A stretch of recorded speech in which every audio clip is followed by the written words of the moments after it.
Hello friends, நம்ம TNPSC Tamil சிலபஸில் 6th ஃபுல்லும் நம்ம கவர் பண்ணிட்டோம். அதுக்கப்புறம் 7th இயல் 1 பார்த்துட்டோம். இயல் 2 இப்போ பார்க்கலாம். இயல் 2 ஸ்டார்டிங்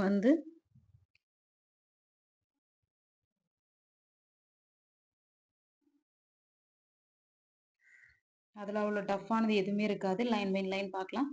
ரொம்ப ஈஸி தான். கதையாக தான் கொடுத்துருப்பாங்க 7th.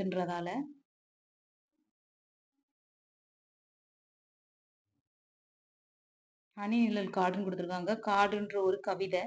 அந்த கவிதையை எழுதியது யாருன்னா சுரதா அவர்கள். காடுனா எப்படி இருக்கும், காடுல என்ன நடக்குன்றத ஒரு கவிதையா வடிவி எடுத்திருப்பாங்க. அதாவது வடிச்சு எடுத்திருப்பாங்கன்னு சொல்லலாம். ரொம்ப ஈஸியா தான் இருக்கும். என்னன்னா இதுல காடு எப்படி இருக்கான், கார்த்திகை விளக்குகள் போல காடு முழுவதும் மலர்கள் மலர்ந்திருக்கான். அதுக்கப்புறம் அந்த காடு பார்க்க கண்ணுக்கு குளிர்ச்சி தரும். அப்புறம் பல வகையான பொருட்கள் காடுல இருந்து கிடைக்குன்னு சொல்லியிருக்காங்க. அதுக்கப்புறம் காய்கனிகளையும் தருன்னு சொல்றாங்க. நிழல் தருதான். அதுக்கப்புறம் குரங்குகள் அந்த மரக்கிளைகள்ல கனிகளை பறிச்சு சாப்பிடுன்னு சொல்லியிருக்காங்க. அதுக்கப்புறம் வெயில மறைச்சு நிழல் தருது மரங்கள்லாம் அப்படின்னு சொல்றாங்க. அப்புறம் வழியை மறைச்சிக்கிட்டு ஒரு அடர்ந்த காடு வழி செல்வோருக்கு தடையாவும் இருக்கும் அப்படின்னு சொல்றாங்க. அப்புறம் இந்த காடு பச்சை நிறமுடைய மயில்கள் நடனம் ஆடிட்டு இருக்கும். பன்றிகள் கிழங்க தோண்டி சாப்பிட்டுட்டு இருக்குமா. நஞ்சியுடைய பாம்புகள் அது சாப்பிட்றத பார்த்து இது பயமடையுமா, அதாவது கலக்கமடையுமா. அப்புறம் நரியல் கூட்டமா ஊளையிடுன்னு சொல்லியிருக்காங்க. அதுக்கப்புறம் யானைகள் என்ன பண்ணிட்டு இருக்குன்னா காட்டுல தலைகளை உடைச்சி சாப்பிட்டுட்டு இருக்குது. அதுக்கப்புறம் மரங்கள்ல பூத்து குலுங்கும் மரங்கள்ல குயில்கள் இருந்து கூவிட்டு இருக்குமா. இயற்கை தங்குமிடமாகிய காட்டுல சிங்கம், புலி, கரடி, சிறுத்தை போன்ற விலங்குகள் எங்கும் அலைஞ்சு தெரியும் அப்படின்னு சொல்லிட்டு ஒரு காடை பற்றி ஒரு கவிதையா எழுதியிருக்காங்கன்னு சொல்லலாம். இப்போ லைன்ஸ் பார்த்துக்கலாம். எப்பவுமே மீனிங் படிச்சுட்டு லைன்ஸ் படிக்கும்போது யார் சொன்னாங்கன்னு ஈஸியா கண்டுபிடிச்சிடலாம். அதுல வருமே இந்த இந்த சுரதா, பாரதாசன், பாரதியார்லாம் ரொம்ப கன்ஃபியூஸ் ஆகும். அப்போ சுரதா அப்படின்னு எடுக்கும்போது காடை பற்றி சொல்லியிருக்காங்க அப்படின்னு நம்ம ஞாபகம் வச்சுக்கலாம். கார்த்திகை தீபம் என காடெல்லாம் பூத்திருக்கும், பார்த்திட வேண்டுமடி கிளியே, பார்வை குளிருமடி, காடு பொருள் கொடுக்கும், காய்கனி ஈண்டெடுக்கும், கூடி கழித்திடவை கிளியே, குளிர்ந்த நிழல் கொடுக்கும், குரங்கு குடியிருக்கும், கொம்பில் கனி பறிக்கும், மரங்கள் வெயில் மறைக்கும், கிளியே வழியில் தடை இருக்கும். அடுத்தது பச்சை மயில் நடிக்கும், பன்றி கிழகெடுக்கும், நச்சர வங்களங்கும், கிளியே நரியெல்லாம் உலையிடும், அதிமதுரத் தலையே யானைகள் தின்றபடி புதுநடை போடுமடி கிளியே, பூங்குயில் கூவுமடி, சிங்கம், புலி, கரடி, சிறுத்தை விலங்கினங்கள் எங்கும் திரியுமடி கிளியே, இயற்கை விடுதியினிலே அப்படின்னு சொல்லியிருக்காங்க. இதுல புக் பேக் பார்த்தீங்கன்னா ஈன்று அப்படின்னா தந்துன்னு அர்த்தம், கொம்புனா கிளை, அதுக்கப்புறம் அதிமதுரம்னா மிகுந்த சுவைன்னு அர்த்தம், கழித்திட அப்படின்னா மகிழ்ந்திடன்னு அர்த்தம், நச்சவரம் நச்சரவம் அப்படின்னு சொல்லியிருக்காங்க. நஞ்சு அப்படின்றதால அந்த வார்த்தையில அப்படியே ஞாபகம் வச்சுக்கணும். விடமுள்ள பாம்புன்னு அர்த்தம். விடுதின்னு எடுத்துக்கிட்டிங்கன்னா இது எல்லாருக்குமே தெரிந்தது, தங்குமிடம். இப்போ இந்த காடை பற்றி எழுதியது யாருன்னு பார்த்தீங்கன்னா சுரதான்னு சொல்லியிருக்கோம். ஃபர்ஸ்ட் சுரதா அப்படின்னா என்ன ஃபுல் விரிவாக்கம் அப்படின்னு பார்த்தீங்கன்னா சுரதாலே இருக்கு பாருங்க. சுப்புரத்தின தாசன், சுரதா சுப்புரத்தின தாசன்னு மாத்திருக்காங்க. இது என்ன ரீசன் பார்க்கலாம். இவங்களோட இயற்பெயர் அப்படின்னு எடுத்தீங்கன்னா ராசகோபாலன். ராசகோபாலன் இவர் பாரதிதாசன் மீது கொண்ட பற்றின் காரணமாக தன்னுடைய பெயரை, அதாவது பாரதிதாசனுடைய இயற்பெயர் நம்ம பார்த்தோம். அது சுப்புரத்தினம். அவருடைய பேரை தான் தம் பெயரா சுப்புரத்தின தாசன் சொல்லிட்டு மாத்தி வச்சிருப்பாங்க. அதன் சுருக்கமே சுரதான்னு சொல்லிட்டு சொல்றோம். அதுக்கப்புறம் ஊமையை பயன்படுத்தி கவிதைகள் எழுதுவதில் வல்லவர் அப்படின்னு சொன்னா ஊமை கவிஞர் சொல்றாங்க. அதனால இவங்களுடைய நிக்நேம், அதாவது புகழ்ந்து பேசுறாங்க. ஊமையை பயன்படுத்தி கவிதை எழுதுவதில் வல்லவர் என்பதால் இவரை ஊமை கவிஞர் என்று அழைக்கப்படுகிறார். ஃபர்ஸ்ட் என்னது, ஃபர்ஸ்ட் பாயிண்ட் இவங்களோட இயற்பெயர் ராசகோபாலன். இவங்க பாரதாசன் மீது கொண்ட பற்றின் காரணமா சுப்புரத்தின தாசன் பேரை வச்சுக்கிட்டாங்க. அதை சுரதான்னு சொல்றாங்க. 2வது பாயிண்ட். 3வது ஊமைகளை பயன்படுத்தியதுனால இவங்களை ஊமை கவிஞர் சொல்றாங்க. ஊமை கவிஞர் சுரதான்னு படிச்சுக்கோங்க. 3வது. அடுத்தது இவங்களுடைய நூல்கள் பாத்தீங்கன்னா அமுதும் தேனும், தேன்மலை, துறைமுகம் அப்படின்னு ஞாபகம். துறைமுகம், தேன்மலை, அமுதும் தேனும் அப்படின்ற மாதிரி ஞாபகம். அடுத்தது பாத்தீங்கன்னா தேன்மலை என்னும் நூலில் இயற்கை எழில் என்னும் பகுதியிலிருந்து இது எடுத்து தரப்பட்டிருக்கான். அந்த நூல்ல இருக்குது ஒரு பார்ட்டா. இப்பாடல்ல கிளிக்கண்ணி என்னும் பாவகையை சேர்ந்தது. காடு அந்த இது சுரதாவோட என்ன பாவகையை சேர்ந்ததுன்னு கேட்டா கிளிக்கண்ணி. கிளியின் மொழி போன்ற இனிய சொற்களை பேசும் பெண்ணை நோக்கி கூறுவதாக இனிய சந்தத்தில் பாடப்படும் இசை பாடல் வகை கிளிக்கண்ணி அப்படின்னு கேட்டிருக்காங்க. இதை இப்படியும் கொஸ்டின் கேட்கலாம். கிளியின் மொழி போன்ற இனிய சொற்களை பேசும் பெண்ணை நோக்கி கூறுவதாக பாடப்படும் பாடல் வகை என்னன்னு கேட்கலாம். கிளிக்கண்ணி. அப்புறம் காட்டை குறிக்கும் வேறு பெயர்கள் சொல்லியிருக்காங்க. இதுல இது படிக்கணும். கா, கால், கான், கானகம், அடவி, அரண், ஆரணி, புறவு, பொற்றை, பொழில், தில்லம், அழுவம், இயல், இயவு, பலவம், முளரி, வல்லை, விடர், வியல், வனம், முதை, மிலை, இரும்பு, சுரம், பொச்சை, பொதி, முளி, அரில், அரல், பதுக்கை, கணயம் அப்படின்னு சொன்னாங்க. அதுக்கப்புறம் வந்து இதோட இது முடிஞ்சிருச்சு. ஒரு டாபிக் முடிஞ்சாச்சு. இதுக்கு புக் பேக்குன்னு ஒன்று ஒரு ஷார்ட்டாக கொடுத்துருப்பாங்க. அதாவது கற்பவை கற்றபின் ப்ராக்கெட்டுக்குள்ள அதெல்லாம் நம்ம கவனமாக படிக்கணும். இப்போ வந்து பாரதியார்னு எடுத்துட்டீங்கன்னா பாரதியாருடைய கவிதைகள் மோஸ்ட்லி கொஞ்சம் எனர்ஜெட்டிக்காக ஒரு ஒரு பற்றுள்ளதாக இருக்கும். நாட்டுப்பற்றோ மொழி பற்றுள்ளதாக இருக்கும். அதே போல் இங்கே ஒரு பாட்டு இருக்குது, கிளிக்கனி பாடல் வகை. அதாவது நெஞ்சில் உரமுமின்றி நேர்மை திறமுமின்றி வஞ்சனை சொல்வாரடி கிளியே, வாய் சொல்லில் வீரரடி, கூட்டத்தில் கூடி நின்று கூவி பிதற்றலண்டி, நாட்டத்தில் கொள்ளாரடி கிளியே, நாளில் மறப்பாரடி அப்படின்னு சொல்லியிருக்காங்க பாரதியார் அவர்கள். அடுத்தது புக் பேக், வாழை கன்றை ஈன்றதுன்னு வரும். அடுத்தது காடெல்லாம், இதை எப்படி நம்ம பிரித்து எழுதுவோம்னா காடு பிளஸ் எல்லாம்னு வரும். ஆன்சர் ஆ. கிழங்கு பிளஸ் எடுக்கும் என்பதை சேர்த்தெழுத கிடைக்கும் சொல் கிழங்கெடுக்கும், கேவா மாறும். அது ஆன்சர் ஆ. இதோட இது ஒரு பகுதி முடிஞ்சு அடுத்தது பார்த்தீங்கன்னா அடுத்தது ஒரு கவிதை கொடுத்துருக்காங்க. அப்படியே நிற்கட்டும் அந்த மரம். இது என்ன மீனிங் அப்படின்னா, அந்த நினைவுகள் வந்து அப்படியே நிற்கட்டும், அதை மாத்தண்டா, அது புதுசா ஒண்ணு வந்து அந்த பழைய நினைவுகளை அழிக்கக்கூடாது அப்படின்ற மீனிங்ல தான் இந்த ஹெட்டிங் இருக்குது. ஃபர்ஸ்ட் வந்து என்னன்னு பார்த்துக்கலாம். இது வந்து நம்ம என்னன்னா அதாவது அந்த கவிதையோட மீனிங்ஸ் வந்து இதுல கொடுக்கல. இது வந்து ஈஸியா தான் இருக்கும் நான் பார்த்தோம். ஃபர்ஸ்ட் அதாவது இவங்க வந்து வாழ்ந்த ஊர்ல, அதாவது ரைட்டர் யாரு, ராஜ மார்த்தாண்டன். அவங்க வாழ்ந்த ஊர்ல ஒரு மரம் வந்து இருந்துச்சாம். இப்ப அந்த மரம் வந்து அதாவது சீற்றத்தினால ஏதோ அழிவு ஏற்பட்டுருச்சு அந்த மரம். அதனால அந்த மரம் இறந்த உடனே எல்லாரும் போய் பார்க்க போறாங்க. இவருக்கு வந்து இந்த மரத்தை பார்க்க போக மனசு இல்லை. அதனால அந்த சின்ன வயசுல இருந்து அதுல இருந்து ஏற்பட்ட நினைவுகள் அப்படியே இருக்கட்டும் அந்த மரம் அப்படின்னு சொல்ற மாதிரி இருக்கும். ஃபர்ஸ்ட் பார்க்கலாம். லைன்ஸ் வந்து, ஊரின் வடகோடியில அந்த மரம் 5 வயதில் பார்த்த போதும் இப்படியே தான் இருந்தது. 50 தாண்டி இன்றும் அப்படியேதான். தாத்தாவின் தாத்தா காலத்தில் நட்டு வளர்த்த மரமாம். அப்பா சொல்ல கேட்டிருக்கிறேன். பச்சை காய்கள் நிறம் மாறி செங்காய் தோற்றம் கொண்டதுமே சிறுவர் மனங்களில் பரவசம் பொங்குமா.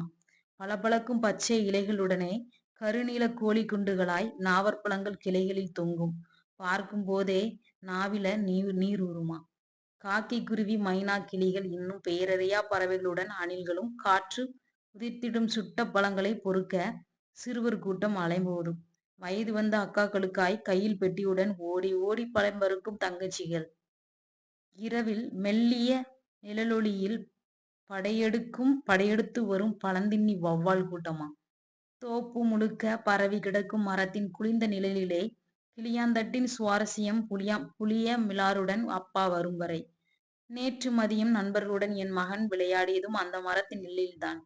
பெருவாழ்வு வாழ்ந்த மரம் நேற்றிரவு பேய்காற்றில் வேரோடு சாய்ந்து விட்டதாமே. விடிந்தும் விடியாததுமாய் துஷ்டி கேட்கும் பதட்டத்தில் விரைந்து செல்கிறார் ஊர் மக்கள். குஞ்சு குழுவான்களோடு எனக்கு போக மனமில்லை என்றும் என் மனம் வெளியில். அப்படியே நிற்கட்டும் அந்த மரம் குன்றுகளின் நடுவே மாமலை போல் அப்படின்னு சொல்லியிருக்காங்க. எவ்வளவு அழகா எழுதியிருக்காங்க பாருங்களேன். இப்படிலாம் யோசிப்பாங்களான்ற மாதிரி இருக்குது. அப்படியே நிற்கட்டும் அந்த மரம். இதை வந்து ஒரு ராஜ மார்த்தாண்டன் அப்படின்றவங்க எழுதியிருக்காங்க. இதுல புக் பேக், சொல்லும் பொருளும். பரவசம் அப்படின்னா மகிழ்ச்சி பெருக்கு அப்படின்னு அர்த்தம். துஷ்டி கேட்டல்னா துக்கம் விசாரித்தல். இப்போ வந்து இதை எழுதியது யாருன்னு பார்த்தோம், ராஜ மார்த்தாண்டம் அவர்கள். அப்படியே நிற்கட்டும் அந்த மரம். இப்போ இவங்க யாருன்னு நம்ம பார்க்கலாம். இவங்க ஒரு இதழாளர், கவிதை திறனாய்வாளர். இது வந்து ரொம்ப முக்கியம்தான். ஆனா நம்ம வந்து ரெட் கலர்ல பாயிண்ட் பண்ணியிருக்காங்கன்னா அது ரொம்ப முக்கியம். இவங்க ஒரு சிற்றிதழை நடத்தினாங்க. ஃபர்ஸ்ட் பாயிண்ட் என்னது, அப்படி நிற்கட்டும் அந்த மரம் எழுதியது வந்து ராஜமார்த்தாண்டம். 2வது பாயிண்ட், கொல்லிப்பாவை என்னும் சிற்றிதழை நடத்தியிருக்காங்க. அடுத்தது, ராஜமார்த்தாண்டம் கவிதைகள் என்னும் நூலுக்காக தமிழ் வளர்ச்சி துறையில் பரிசு வாங்கியிருக்காங்க. 3வது பாயிண்ட். அடுத்தது, சிறந்த தமிழ் கவிதைகளை தொகுத்து கொங்குதேர் வாழ்க்கை அப்படின்னு சொல்லிட்டு தலைப்புல நூலாக்கியிருக்காங்கன்னு சொல்லியிருக்காங்க. இதோட அடுத்த பார்ட்டும் முடிஞ்சு போச்சு. அதுக்கு ஒரு புக் பேக் இந்த பின்னாடி ஒண்ணு குடுத்துருக்காங்க. பாயிண்ட்ஸ் ஏதோ ஒண்ணு. பிராக்கெட். இது பார்த்தீங்கன்னா, இது ஒரு புது கவிதை. எழுதியது யாருன்னு பார்ப்போம். கொப்புகள் விலக்கி கொத்து கொத்தாய் கருவிளங்காய் பறித்து போடும் மேய்ப்பனை ஒரு நாளும் சிராய்ப்பதில்லை கருவ முட்கள். குழந்தை வருவதை பறவைகளை மட்டுமே குழந்தை வரைந்தது பறவைகளை மட்டுமே. வானம் தானாக உருவானதுன்னு சொல்லியிருக்காங்க கலாப்பிரியா அவர்கள். அடுத்தது பார்த்தீங்கன்னா, புக் பேக். நாவற்பழத்தின் உவமையாக கூறப்படுவது கோழி குண்டு சொல்லியிருப்பாங்க. சுட்ட பழங்கள் அப்படின்னு சொன்னானே இது டவுட்ல தான் இருக்குது. நான் வந்து மண்வொட்டிய பழங்கள் தான் நான் பார்த்த வரைக்கும். அதுக்கப்புறம் பார்த்தீங்கன்னா, பேரறியா என்னும் சொல்லை பிரித்து எழுத கிடைப்பது பேர் பிளஸ் அரியான் வரும். புள்ளி வச்சிருக்கு. ஆன்சர் ஆ. அடுத்தது வந்து மனம் இல்லை. மனம் பிளஸ் இல்லைன்னு வரும். ஆன்சர் இ. அடுத்தது நேற்று பிளஸ் இரவு என்பதை சேர்த்தெழுத கிடைக்கும் சொல்லுவோம் நேற்றிரவுன்னு வரும். ஆன்சர் வந்து ஆ. இதோட ஒரு டாபிக் முடிந்து அடுத்தது பார்த்தீங்கன்னா இதுவும் ரொம்ப ஈஸி. உரைநடைன்னு கொடுத்த உடனே நமக்கு கொஞ்சம் கலக்கம் ஏற்படும். நோ கலக்கம். நம்ம இங்க பார்க்கலாம். விலங்குகள் உலகம் அப்படின்னா இதுல என்ன சொல்லியிருப்பாங்கன்னா, களக்காடு முன்னந்துறை புலிகள் காப்பகத்தை பற்றி கொஞ்சம் சொல்லியிருப்பாங்க. அதாவது ஒரு பொண்ணு வந்து டூருக்கு போற மாதிரி அங்கங்க என்ன இருக்குன்னு. அதெல்லாம் நமக்கு தேவையில்ல. இதுல என்னன்னா ஃபர்ஸ்ட் வந்து என்னென்ன பாயிண்ட்ஸ் இருக்குன்னு பார்த்துக்கலாம். என்ன இருக்கு பாருங்க இந்த பாயிண்ட்ல வனவர்ன்ற ஒரு இதுல இருக்குல்ல. இது தமிழ்நாட்டில் 2வது மிகப்பெரிய அதாவது முண்டந்துறை புலிகள் காப்பகம் இருக்குல்ல அது வந்து தமிழ்நாட்டில் 2வது மிகப்பெரிய காப்பகமா 895 சதுர கிலோமீட்டர் பரப்பளவுல இருக்குதா அப்படின்னு சொல்லியிருக்காங்க. இங்க நிறைய அரிய விலங்குகள்லாம் இருக்குதான். யானை, புலி, சிறுத்தை, மான், கரடி, காட்டு மாடு போன்ற அரிய விலங்குகள்லாம் இருக்குன்னு சொல்லியிருக்காங்க. அப்புறம் வேற என்ன பாயிண்ட் இருக்குன்னு கீழே பார்க்கலாம். அப்படியே கீழே வந்தீங்கன்னா இது அடுத்த பாயிண்ட். எல்லா இடங்களுக்கும் செல்ல முடியாது. இது வந்து ரூல்ஸ். அதாவது காடுல வந்து எல்லா இடத்துக்குமே நம்ம வந்து போகிறதுக்கு அனுமதி கிடையாது. அவங்க கொடுத்துருக்க ஒரு ரெகுலேஷனான ஒரு பர்டிகுலர் ஏரியாவுக்கு மட்டும் தான் நம்ம அலோவ் பண்ணுவோம். அதாவது டூரிஸ்டா போனோம்னா. அத வந்து காட்டு விலங்குகளுக்கு துன்பம் தருவது சட்டப்படி குற்றமா? ஸ்டேட்மெண்டா கூட கேட்கலாம். பார்த்தீங்களா? அரசு அனுமதித்துள்ள தூரம் வரை தான் சென்று வரலாம். இதெல்லாம் ஜஸ்ட் ரீட் பண்ணி வச்சுக்கணும். அப்பதான் ஸ்டேட்மெண்ட் கேட்டாங்கன்னா நம்ம கரெக்ட்டா குடுக்குற மாரி இருக்கு. இப்ப எங்கேருந்து கேட்குறாங்கன்னே சொல்ல முடியல. அவங்க பாட்டுக்கு அங்க இங்கேருந்து கேட்டுக்கிறாங்க. நம்ம வந்து லெத்தாஜிக்கா படிக்கக்கூடாது. இது வந்து வனவிலங்கு சட்டம்னு படிச்சிருப்பீங்க. 1972 வனவிலங்கு பாதுகாப்பு சட்டப்படி. அடுத்தது பார்த்தீங்கன்னா, பின்னாடி வந்தீங்கன்னா, ஆசிய சிங்கமும், ஆப்பிரிக்கன் சிங்கத்தோடைய டிஃபரன்ஸ் கேட்பாங்கன்னு பார்த்தீங்கல்ல. இதுல வந்து என்னன்னா 2 வகை இருக்குது. உலகில் 2 வகையான யானைகள் உள்ளது. அப்புறம் வந்து ஆசிய யானைகளில் அத ஃபர்ஸ்ட் ஆசிய யானை அப்படின்னு எடுத்துட்டீங்கன்னா, ஆண்கள் யானைக்கு தந்தம் இருக்கும். ஆண் யானைக்கு தந்தம் உண்டு. பெண் யானைக்கு தந்தம் இருக்காது. ஆனா ஆப்பிரிக்க யானையை எடுத்துட்டீங்கன்னா 2க்குமே தந்தம் இருக்குன்னு சொல்லியிருக்காங்க. டிஃபரன்ஸ் பார்த்துட்டீங்களா? அடுத்தது கீழ வந்தீங்கன்னா, யானைகள் எப்பொழுதும் கூட்டமாகத்தான் வாழும். சரியா? இதெல்லாம் படிச்சுக்கங்க. யுபிஎஸ்சி எக்ஸாம்ல கூட இந்த மாரி கொஸ்டின்ஸ் கூட ஒரு டைம் கேட்டிருந்தாங்க. கரடிய பற்றி. அதேபோல யானைன்னு எடுத்துட்டீங்கன்னா, யானைகள் எப்பொழுதும் கூட்டமா வாழும். அதுக்கு ஒரு பெண் யானை தான் தலைவியா இருக்குமா, தலைமை தாங்கும். அப்புறம் வந்து யானைகள் தங்களுக்கு தேவையான தண்ணீர், உணவு ஆகியவற்றுக்காக அப்படி வந்து இடம் விட்டு இடம் போயிட்டே இருப்பாங்களாம். இடம் பெயர்ந்து கொண்டே இருப்பாங்களாம். ஒரு நாள்னு எடுத்துக்கிட்டிங்கன்னா, 1 டேக்கு யானை 250 கிலோ புல்லும், இலைத்தழை அந்த மாரி உணவும், அப்புறம் வந்து 65 லிட்டர் தண்ணி குடிக்குமா. 250 கிலோ ஃபுட்டு, அதுக்கப்புறம் வந்து 65 லிட்டர் வந்து தண்ணி குடிப்பாங்களாம். யானை மிகுந்த நினைவாற்றல் கொண்ட விலங்கு. அது பாசம் நிறைந்த விலங்கும் கூட. ஆமா உண்மைதான். யானைக்கு ரொம்ப நினைவாற்றல் அதிகமா இருக்கும். பாசம் நிறைஞ்சது இதெல்லாம் நமக்கு தெரிஞ்சது தான். அப்புறம் வந்து கீழ அப்படியே வந்தீங்கன்னா, யானையோட கண் பார்வை வந்து கொஞ்சம் குறைவா இருக்குன்னு சொல்லியிருக்காங்க. கேட்கும் ஆற்றலும், மோப்பாற்றலும் மிகுதின்னு சொல்லியிருக்காங்க. ஓகேவா? நெக்ஸ்ட் பார்த்தீங்கன்னா, இந்த தெரிந்து கொள்வோம்னு குடுத்துருக்காங்களா, இது படிச்சுக்குவோம். அதாவது தமிழ்நாட்டில் வனக்கல்லூரி அமைந்துள்ள இடம்னு சொல்லிட்டீங்கன்னா, மேட்டுப்பாளையம், கோவை மாவட்டத்துல தான் இருக்கான். எங்க? வனக்கல்லூரி மேட்டுப்பாளையம், கோவை மாவட்டத்துல. அங்க வந்து கோவையில் உள்ள தமிழ்நாடு வேளாண்மை பல்கலைக்கழகம் யூனிவர்சிட்டியில என்ன இருக்குன்னா 2 ஸ்டடீஸ் இருக்குதாம் படிப்பு. இப்ப வந்து ஃபாரஸ்ட் அதாவது வனவிலங்கு பற்றி படிக்கணும் அப்படின்னு ஆசைப்பட்டோம் அப்படின்னா, பிஎஸ்சி ஃபாரஸ்ட்ரி அப்படின்ற ஒரு படிப்பு இருக்குது. எம்எஸ்சி ஃபாரஸ்ட்ரின்னும் முதுநிலை வனவியல் படிப்பும் இருக்குதாம். ஆசைப்பட்டீங்கன்னா நம்ம அத படிச்சுக்கலாம். நெக்ஸ்ட் பார்த்தீங்கன்னா, கரடி பத்தி சொல்லியிருக்காங்க. இதுவும் ஒரு இன்ட்ரஸ்டிங் ஆனது. கரடி ஓர் டேஷ்ன்னு கேட்டாங்கன்னா நம்ம எழுதிடலாம். அது ஒரு அனைத்துண்ணி எல்லாமே சாப்பிடும். பழங்கள், தேன் போன்றவற்றை உண்பதற்காக மரங்கள்ல ஏறுமா.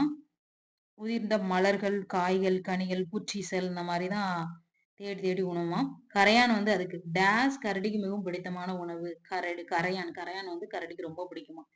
கரையான், கரடி. அப்புறம் வந்து இந்த கொஸ்டின் தான் கேட்டிருந்தாங்க ஒரு வாட்டி யூபிஎஸ்சில. கரடிகள் உடலை போர்த்தி இருக்கும் அடர்ந்த முடிகள் தேனீக்களிடமிருந்து அதனை காப்பாற்றிவிடும்.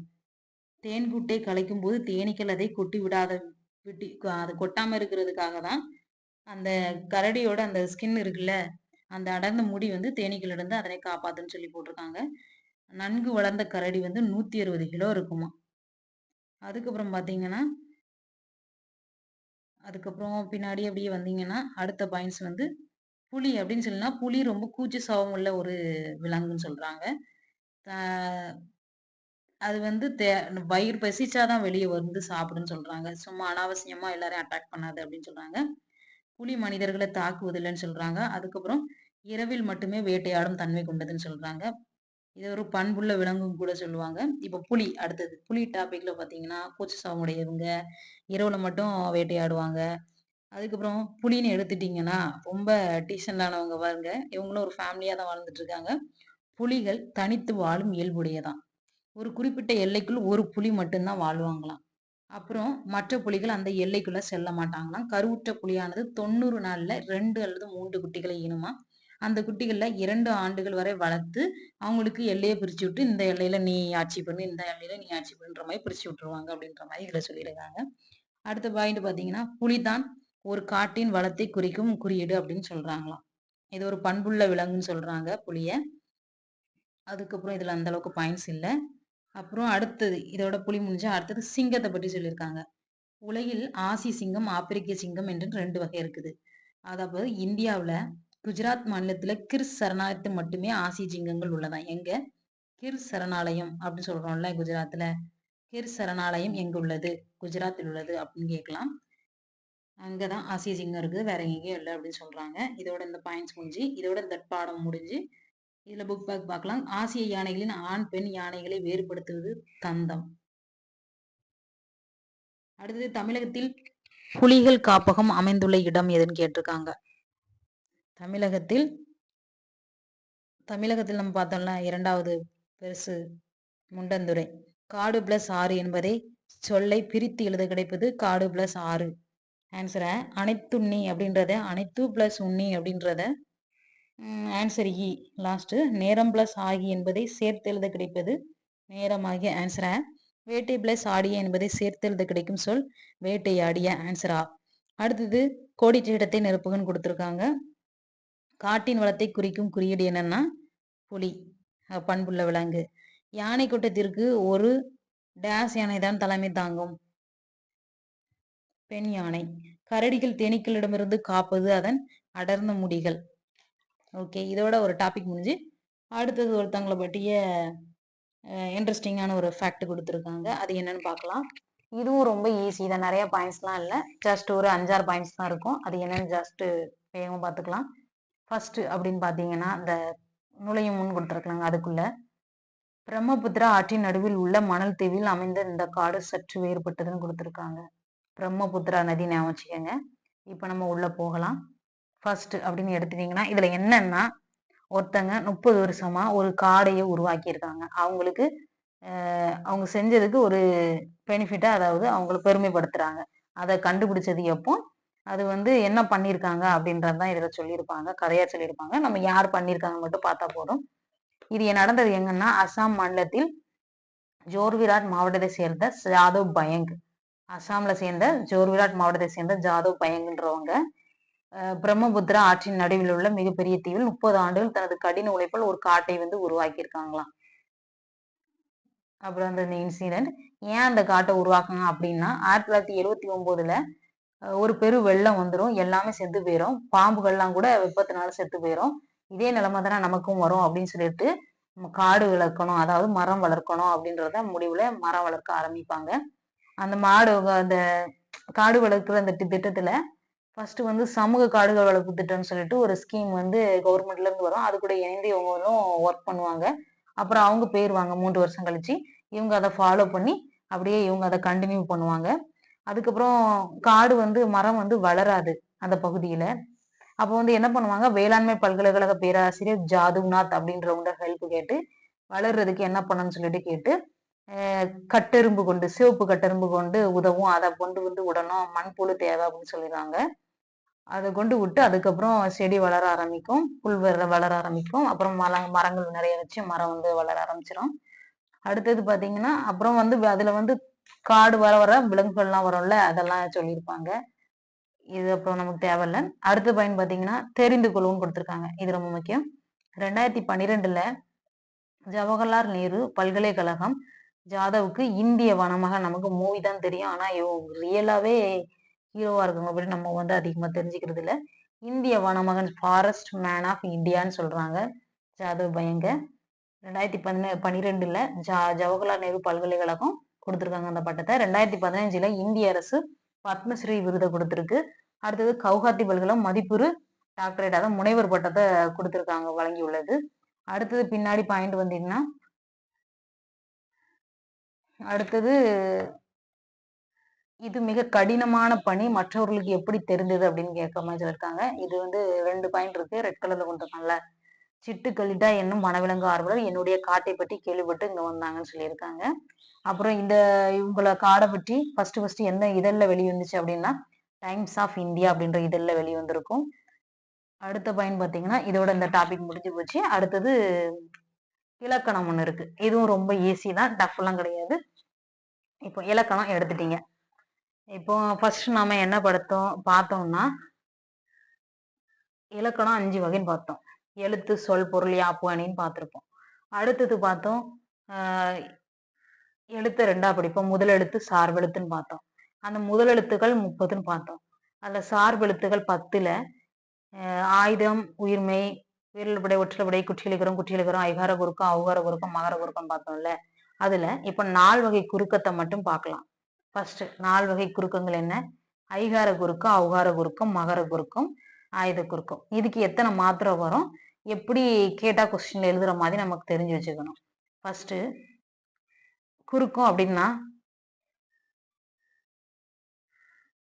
அதாவது ஒரு சொல் இருக்குன்னா குறைந்து ஒலிக்கும் எழுத்துக்களே குறுக்குன்னு சொல்றாங்கன்னு சொல்லிட்டு ஃபர்ஸ்ட் பாயிண்ட். ஃபர்ஸ்ட் மேல இருந்து ரீட் பண்ணிக்கலாம். ஒவ்வொரு எழுத்தும் அதை ஒலிப்பதற்கு உரிய கால அளவு உண்டு, இதை மாத்திரை என்பர். ஆனால் எல்லா எழுத்துக்கும் எல்லா இடங்களிலும் தமக்குரிய மாத்திரை அளவில் முழுமையாக ஒலிப்பதில்லை. சில எழுத்துக்கள் சில இடங்களில் தமக்குரிய கால அளவை விட குறைவாகவே ஒலிக்கும் அப்படின்னு சொல்லியிருக்காங்க. ஒண்ணுமே இல்லை பாயிண்ட்ஸ். ஃபர்ஸ்ட் இப்போ ஐகார குறுக்கம் பார்ப்போம். ஐயின்னா ஒரு வார்த்தை நம்ம எடுக்கும்போது ஐ, கை, பை, ஐயின்ற வார்த்தை இருக்குல்ல, ஐகார குறுக்கம் தான் என்னதுன்னா ஐயா, அந்த ஐயின்ற வார்த்தை முதல்லையோ இடையிலேயோ கடைசியிலேயோ வர்றதுதான் ஐகார குறுக்கம்னு சொல்றோம். அதுக்கு எவ்வளவு மாத்திரன்னு சொல்லிட்டு இதுல சொல்லியிருக்காங்க. ஐ, கை, பை எடுத்தோம்னா இப்படி தனியா வந்துச்சுன்னா தனக்குரிய 2 மாத்திரை. ஐகார குறுக்கம்னா 2 மாத்திரை ஞாபகம் வச்சுக்கோங்க. ஃபர்ஸ்ட் பாயிண்ட் என்னது? ஐ, கை, பையின்னு தனியா ஒரு வார்த்தை வந்துச்சு அப்படின்னா அதுக்கு 2 மாத்திரை. அதே இது பை, சமையல், பறவை சொற்கள் முதல், இடை, இறுதி ஆகிய இடங்களில் வரும்போது தனக்குரிய 2 மாத்திரை அளவிலிருந்து குறைந்து ஒலிக்கிறது. இவ்வாறு குறைந்து ஒலிக்கும் ஐகாரம் ஐகார குறுக்கம் எனப்படும். பாத்தீங்களா? அதாவது ஐயின்னு முழுமையா வர்ற மாதிரி வார்த்தை வந்துச்சு, சிங்கிள் வேர்டு வந்துச்சுன்னா 2 மாத்திரை போட்டுறோம் நம்ம. அதே இது முதல்லையோ இடையிலையோ வந்துச்சு அப்படின்னா, அதாவது பாருங்க ஃபர்ஸ்ட் இங்க கீழே வந்துடலாம். ஐகாரம் சொல்லி முதலில் வரும்போது 1.5 மாத்திரை, இடையிலையும் இறுதியிலையும் வந்துச்சுன்னா 1 மாத்திரையா. இப்போ வையம் அப்படின்னு எழுதிட்டேன்னா ஐயின்ற வார்த்தை ஃபர்ஸ்ட் ஸ்டார்டிங்ல வருது இல்ல, அப்போ அது 1.5 மாத்திரை. மையின்ற வார்த்தையில ஐயின்றது 2வதா வருது பாருங்க. பறவைன்னு எடுத்துக்கிட்டீங்கன்னா ஐயின்ற வார்த்தை கடைசியில வருதா, அதனால இது ஐகாரம் சொல்லின் இடையிலும் இறுதியிலும் வரும்போது 1 மாத்திரை அளவில் ஒலிக்கும் அப்படின்னு சொல்லியிருக்காங்க. அடுத்தது பாத்தீங்கன்னா ஔகார குறுக்கம். இப்போ அவ்வுன்ற வார்த்தை தனியா வந்துச்சுன்னா நம்ம 2 மாத்திரையை அப்படியே போட்டுற வேண்டியதான். அதே இது அதாவது சொல்லின் இடையிலும் இறுதியிலும் வராதுன்னு சொல்லிட்டாங்க, இதுல முடிச்சுட்டாங்க.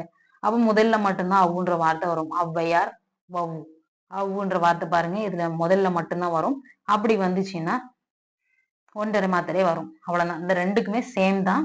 முதலில் வந்தா 1.5 மாத்திரை, இடையிலும் இறுதியில வந்தா 1 மாத்திரை. ஆனா ஔகார குறுக்கத்துக்கு இடையிலும் இறுதியிலும் வராது. இப்ப 2 இது முடிச்சாச்சு. அடுத்தது மகர குறுக்கம்னு எடுத்துக்கிட்டீங்கன்னா மகர குறுக்கமும் ஆயுத குறுக்கமும் அரை மாத்திரை அப்படின்னு ஞாபகம். இப்போ மகர குறுக்கம் அப்படின்னா அம்மா பாடம் படித்தான் ஆகிய சொற்களில் மகரம் எழுத்து தனக்குரிய அரை மாத்திரை அளவில் முழுமையாக ஒலிக்கிறதுன்னு சொல்லியிருக்காங்க. அடுத்தது வளம் வந்தான் என்பதில் மகரமை எழுத்தை அடுத்து மகர எழுத்து வருவதால் மகரமையானது தலைக்குரிய அரை மாத்திரையிலிருந்து கால் மாத்திரையாக ஒலிக்குமா. அதாவது வளம் அப்படின்ற இடத்துல மகரம் வருதா இம்மு, அதை தொடர்ந்து வகர எழுத்து அப்படின்ற தொடங்குற ஒரு மாதிரி எழுத்து வந்துச்சுன்னா அது வந்து அரை மாத்திரையா வரும்னு சொல்லியிருக்காங்க. இப்படி வந்துச்சுன்னா அரை மாத்திரை, மற்றபடி அது முழு மாத்திரையா போட்டுருங்க, அவ்வளவுதான். அடுத்தது பாத்தீங்கன்னா அதே இது மகரத்துல போலும் என்னும் சொல்லே போன் என்றும் மருளும் என்னும் சொல்லே மருண் என்னும் செய்யுளில் ஓசை சிறுமைக்காக பயன்படுத்தின இச்சொற்களில் மகரமையானது இம்முங்கிற இடத்துல இன்னுன்றத மாதிரி வருது இல்ல, ஐயலுக்கு அடுத்து வருவதால் தனக்குரிய அரை மாத்திரை அளவிலிருந்து குறைந்து கால் மாத்திரையா ஒலிக்கும் சொல்லியிருக்காங்க. அந்த இன்னுன்ற இடத்துல யூஸ் பண்ணாலோ அடுத்தது இந்த இது எடுத்தீங்கன்னு பாருங்களேன், மகரத்தை தொடர்ந்து வகரம் வந்தாலும் அரை மாத்திரையா போட்டுருணும். அரை மாத்திரையில இருந்து கால் மாத்திரை, சாரி. அடுத்தது ஆயுத குறுக்கம்னு பார்த்துட்டீங்கன்னா அத்து எக்து ஆகிய சொற்களில் ஆயுத எழுத்து தனக்குரிய அரை மாத்திரை அளவில் முழுமையாக ஒழிச்சிச்சு அப்படியே. அதே இது ஒண்ணுமே இல்லை, அப்படியே நம்ம ஈஸியா நம்ம படிச்சிருந்து தெரிந்த சொல் வருது பாருங்களேன், அப்படின்னா அரை மாத்திரைன்னு போட்டுருங்க. இதே கொஞ்சம் டிஃப்ரெண்டா வருது, அதாவது முள் பிளஸ் முற்றி இது கல் பிளஸ் இது கட்சி இதுன்னு வருது இல்ல, அந்த மாதிரி வர்ற எழுத்து தனக்குரிய அரை மாத்திரை அளவு வந்து குறிஞ்சு கால் மாத்திரையா ஒழிக்கும். இது வந்து ஆயுத குறுக்கம்னு சொல்லியிருக்கோம். ஒண்ணுமே இல்லை, ஃபர்ஸ்ட் என்னன்னா ஐகார குறுக்கமும் அவுகார குறுக்கமும் 2 மாத்திரை ஞாபகம் முடிஞ்சா. அதுல வந்து முதல்ல வந்துச்சுன்னா 1.5 மாத்திரை, இடையிலையும் இறுதியிலும் வந்தா 1 மாத்திரை, இதோட ஞாபகம். அவுகார குரத்துல இடையிலும் இறுதியிலும் கிடையாது. இதோட முடிஞ்சா. மகர குறுக்கம்னு எடுத்துட்டீங்கன்னா அரை மாத்திரை, ஆயுத குறுக்கம்னா அரை மாத்திரை என்னன்னு தான் மோஸ்ட்லி கேட்பாங்க. நெக்ஸ்ட் பாத்தீங்கன்னா வேட்கை, ஐன்ற வார்த்தை லாஸ்ட்ல வந்து இருக்கு அப்படின்னா இதோட மாத்திரை என்னவா இருக்கும்னு நினைக்கிறீங்க? 1. மகர குறுக்கம் இடம்பெறாத சொல் அப்படின்னு சொல்லி என்ன கேட்டிருக்காங்க, அதாவது இன்னுல வரும்னு சொல்லியிருக்கோம் மகர குறுக்கம். அதுக்கப்புறம் வந்து இம்ம தொடர்ந்து வகர எழுத்து வரும்னு சொன்னோம். அப்போ பழம் விழுந்து வகர எழுத்து வந்திருக்கு. அப்போ லாஸ்ட் ஒண்ணுதான் கிடையாது, பணம் கிடைத்தது. அடுத்தது பாத்தீங்கன்னா சொல்லின் முதலில் மட்டுமே இடம்பெறுவது அவுகார குறுக்கம், கரெக்ட் ஆன்சர். இதோட இயல் 2 முடிஞ்சு 7ஆம் வகுப்பு இயல் 2. இது கீழே வாங்க, இதுல இன்னொன்னு கொடுத்துருக்காங்க இலக்கணம் மாதிரி. பால் 5 வகைப்படும் சொல்லியிருக்காங்க. ஆண்பால், பெண்பால், பல்பால், ஒன்றன்பால், பலவின்பால் கொடுத்துருக்காங்க. ஒரு ஆணை குறிப்பது ஆண்பால்னு சொல்றோம், பெண்ணை குறிச்சா பெண்பால், ஒன்றுக்கு மேற்பட்டதை குறிப்பது பலர்பால். பலர்பால்னா என்னதுன்னா ப்ளூரல்ஸ் மாதிரி, மாணவர்கள், மக்கள், அந்த மாதிரி. அக்ரினேன்னு எடுத்துக்கிட்டீங்க அப்படின்னா ஒன்றை குறிப்பது ஒன்றன்பால், அதாவது உயிரற்ற அந்த விலங்குகள் இருக்குல்ல, உயிரற்ற சாரி, இப்போ ஒரு பொருளோ மனிதன்ல விலங்குகளுக்கு சொல்லும் போது ஒரே ஒரு இதை சொல்லும் போது அக்ரிணை பொருள், அதாவது சாரி அக்ரிணை பொருளை ஒரே ஒரு இதை சொல்லும் போது ஒன்றன்பால். அதே இது பல இதை சொல்லும் போது பலவின்பால், ஒன்றுக்கும் மேற்பட்ட குறிப்பது பலவின்பால். அது பாருங்க, பசுனா ஒன்றன்பால், பசுக்கள் அப்படின்னா பலவின்பால், அவ்வளவுதான். இதுல வந்து பின்னாடி கொடுத்துருக்காங்க பாருங்க, எதிர்பாலுக்குரிய பெயர்கள் எழுதுக. இதெல்லாம் அதிகமா போர்த்துகல கேட்டிருந்தாங்க டிஎன்பிஎஸ்சி எக்ஸாம்ல. மகளிர் அப்படின்னா ஆடவர், பெண்ணுனா ஆண் அர்த்தம், சிறுவன் ஆண் அர்த்தம் இல்ல, ஆப்போசிட். சிறுவன் சிறுமி, அரசன்னா அரசி, மாணவன்னா மாணவி, தோழினா தோழன். அதுக்கப்புறம் பாத்தீங்கன்னா அதுக்கப்புறம் அதிகமா இல்லை. அப்படியே கீழே வந்தீங்கன்னா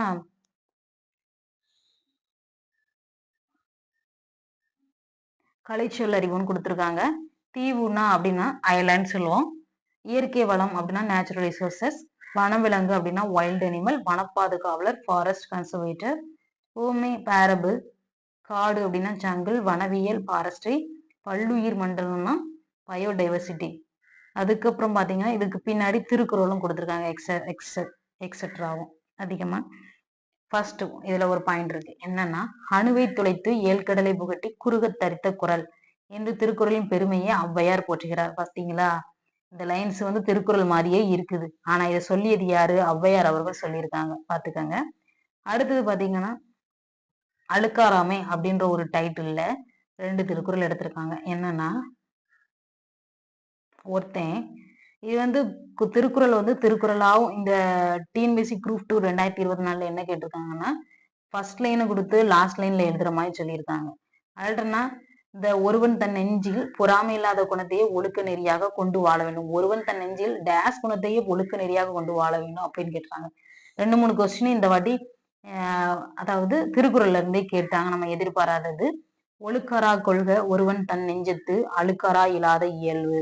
அடுத்தது பாத்தீங்கன்னா பொறாமை கொண்டவருடைய செல்வம் பொறாமை இல்லாதனுடைய வறுமையும் சான்றோரால் ஆராயப்படும். அதாவது அவ்வியன் நெஞ்சத்தானுடைய செல்வ ஆக்கமும் செவ்வியான் கேடும் நினைக்கப்படும் அப்படின்னு சொல்லியிருக்காங்க. அடுத்தது பாத்தீங்கன்னா புறங்கூறாமைன்னா கம்ப்ளைண்ட் பண்ணாமைன்ற மாதிரி மீனிங். இதுல வந்து என்ன சொல்லிருக்காங்க, ஒருவருக்கு நேர் நின்று கடுமையான சொற்களை சொன்னாலும் சொல்லலாம், ஆனால் அவர் இல்லாத போது புறங்கூறுதல் கூடாது. அதாவது தைரியமா அவங்க முன்னாடியே என்ன நினைச்சாலும் சொல்லணும், பின்னாடி பேசாத அப்படின்னு சொல்றாங்க. முதுகுக்கு பின்னாடி கண்ணின்று கண்ணற சொல்லினும் சொல்லற்க முன்னின்று பின்னோக்கா சொல் அப்படின்னு சொல்றாங்க. அடுத்த பாயிண்ட் பாத்தீங்கன்னா பிறருடைய குற்றத்தை காண்பது போல், அதாவது ஃபர்ஸ்ட் தன் கண்ணில் இருக்க துரும்ப பார்க்கணும். பிறரை பார்க்கறதுக்கு முன்னாடி பிறருடைய குற்றத்தை காண்பது போல் தன்னுடைய குற்றத்தையும் காண்பவருடைய வாழ்வில் துன்பம் இல்லை அப்படின்னு சொல்றாங்க. ஏதிலார் குற்றம் போல் தம் குற்றம் காண்கிற்பின் தீதுண்டோ மண்ணும் உயிர்க்கு அப்படின்னு சொல்லியிருக்காங்க. அடுத்தது அருளுடைமை. அருள்னு சொல்லுவோம் பாப்போமா. அருள் ஆகிய செல்வமே செல்வங்களுள் சிறந்த செல்வமா. பொருள் செல்வம் எல்லார்ட்டையும் இருக்கும் அப்படின்னு சொல்லியிருக்காங்க. அருட்செல்வம் செல்வத்துள் செல்வம் பொருட்செல்வம் பூரியார் கண்ணும் உள அப்படின்னு சொல்றாங்க. ஒருவர் தம்மை விட மெலிந்தவரை துன்புறுத்தும் போது, அதாவது நம்ம ஒருத்தரை துன்புறுத்துறோம் அப்படின்னா நம்மளுக்கு மேலேயும் ஒருத்தர் இருப்பாரு, அவங்க நம்மள நினைச்சு பார்க்கணுமா அந்த நிலைமையில வருன்றத. ஒருவர் தம்மை விட மெலிந்தவரை துன்புறுத்தும் போது தம்மை விட வலிமையுடையவரின் முன் தாம் அஞ்சு நிற்கும் நிலையை எண்ணி பார்த்தல் வேண்டும் சொல்றாங்க.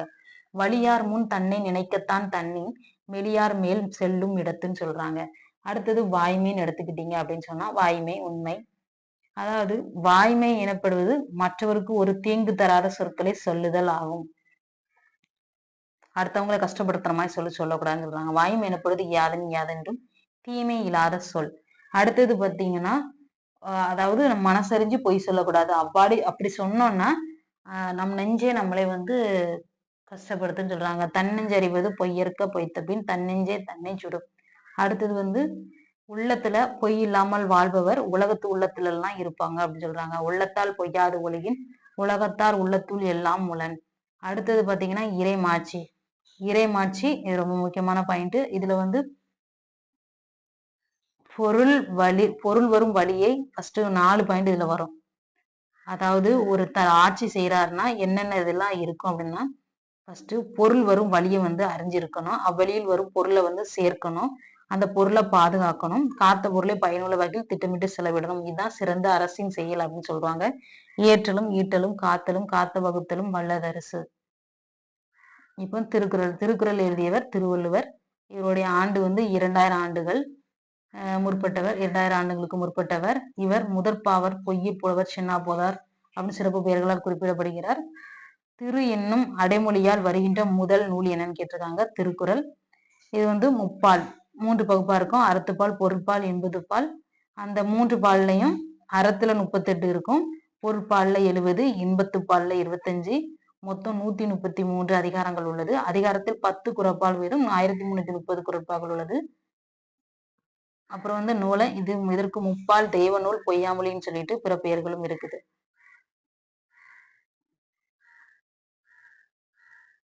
அடுத்தது வாய்மை எனப்படுவது இந்த மாதிரிதான் கொஸ்டின் கேட்கிறாங்க மோஸ்ட்லி எக்ஸாம்ல. ஆன்சர் வந்து தீங்கு தராத சொற்களை பேசுதல். அடுத்து டேஸ் செல்வம் சான்றோர்களால் ஆராயப்படும்.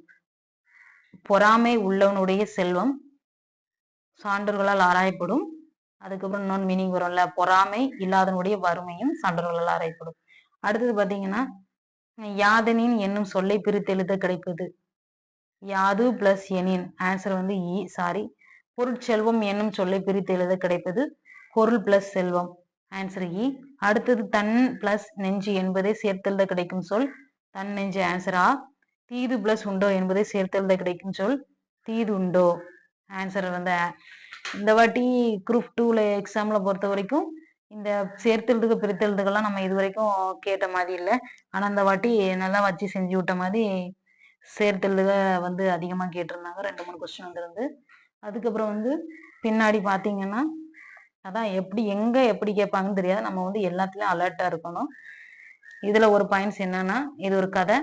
காந்தியடிகள் வந்து ஹரிச்சந்திரன் நாடகத்த பார்த்திருப்பாங்க சிறு வயதுல. அதுலருந்து அவங்க உண்மைய பேசுவாங்க. அதுதான் இந்த கான்செப்ட் இதுல அதுல ஒண்ணும் பெருசா எதுவும் இல்ல.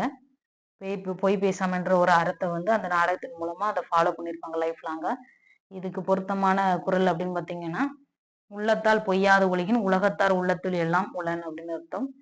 சரி, ஓகே. இதோட இந்த இயல் முடிஞ்சுது. நெக்ஸ்ட் இயல வந்து அடுத்த கிளாஸ்ல பார்க்கலாம். தேங்க் யூ ஃபார் வாட்சிங்.